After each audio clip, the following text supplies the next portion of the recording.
4 years after a former Grand Traverse County commissioner flashed his rifle during a virtual commission meeting, the county has settled a lawsuit with a woman who was giving public comment when the weapon was shown. The incident received national attention, and our Allie Baxter brings us up to speed. She joins us live now from the Content Center. And Allie, how much did the county settle this lawsuit for?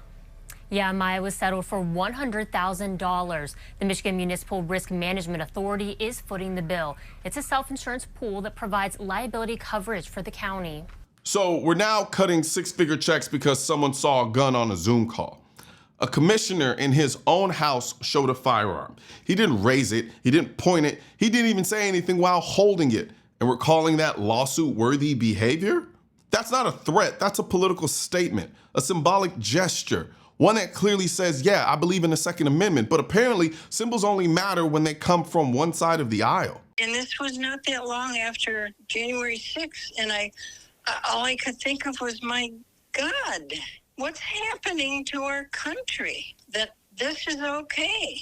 It took 8 seconds for former Grand Traverse County Commissioner Ron Klaus to set the stage for a 4-year legal battle. At this virtual January 2021 meeting, Klaus stands up and grabs a rifle as Kelly McIntosh is in the middle of a public comment to commissioners, asking them to make a statement denouncing the actions of Proud Boys, a group. Okay, there are several issues I already have with this off the rip. First and foremost, look, when it comes to the Proud Boys, I don't really know too much about them. I don't know enough to have some deep, passionate stance. I do know they're mostly white guys, but they've got Black and Latino members too, apparently. So that blanket, they're all racist thing is kind of questionable at best. But even if they were racist, guess what? They still have a First Amendment right. This woman was arguing that the board shouldn't have let them speak. She wanted the board to denounce them just for being allowed to talk. That's not how the First Amendment works. You don't get to pick who the Constitution applies to. That's not freedom, that's favoritism. If they were being violent or threatening people, cool, we can have a different conversation. But they weren't. She just didn't like what they had to say. So she tried to use her First Amendment to cancel someone else's. You cannot use your right to infringe on someone else's. That's not how this country operates, but that's what she did. She stood there trying to strip others of their speech while calling it activism. And look, if you want to understand why the commissioner stood up and brought the rifle on screen, let's go to his own words. Boom, that's it. That's the entire point. He didn't threaten anyone. He didn't say anything inflammatory. He was in his own house, sending a silent, symbolic message. I support the Second Amendment. That's his right. Just like she had the right to speak, he had the right to respond, even if it made her uncomfortable. A group said to be involved in the January 6th insurrection at the U.S. Capitol. I don't know how else I should have taken it. And I will tell you, 10 minutes after that happened, I started getting phone calls. The incident went viral, even reaching Kelly's son in England. When she says Klaus wouldn't take accountability for what he did, she decided to file a federal lawsuit against him and the county. So now we're winning emotional responses. She didn't feel like she was in physical danger. She felt like someone disagreed with her. That's what this was. And instead of processing that like an adult, she called a lawyer. And then the media spins it like she's Joan of Arc. But listen to this. She used her First Amendment to criticize his Second Amendment, then sued him for displaying his Second Amendment in silence and walked away with $100,000. She turned her discomfort into a payday. This is emotional blackmail cloaked in social justice language. I have said sort of jokingly, why did it take a little old lady to stand up against this? And I would just like the community to know that unless everyone who is concerned about what's happening in our world today, unless everyone is willing to stand up, it isn't going to get any better. Yeah, okay, but what exactly are you standing up against? A guy showing you a rifle on a webcam?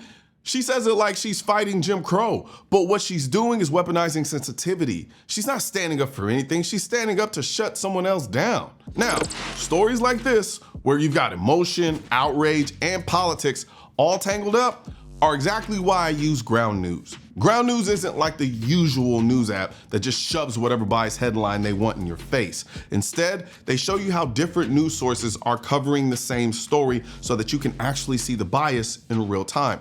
With Ground News blind spot feature, you can literally see what stories are being ignored by the left and right. So if one side refuses to cover a major event, you'll know.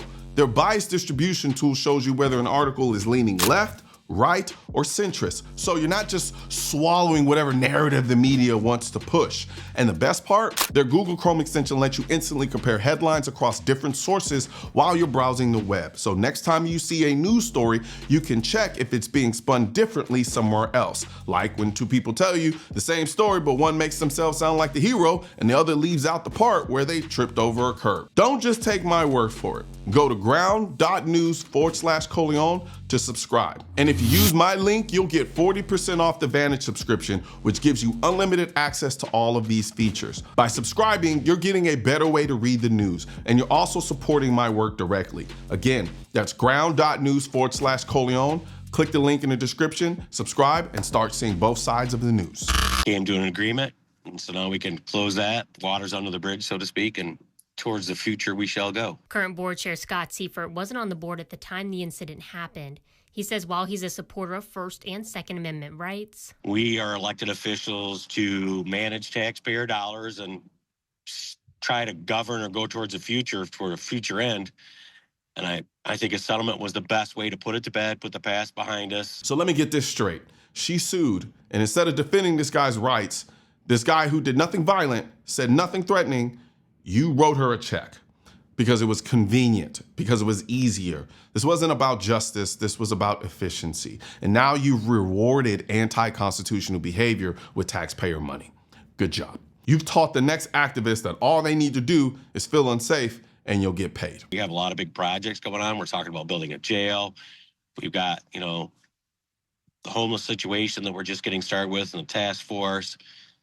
And, half a dozen other things that I could think of right off the top of my head that are really pressing, that are really necessary and beneficial for the taxpayers. if this similar situation happened now, how do you think the board would handle it? Oh, I'll tell you exactly how they'd handle it.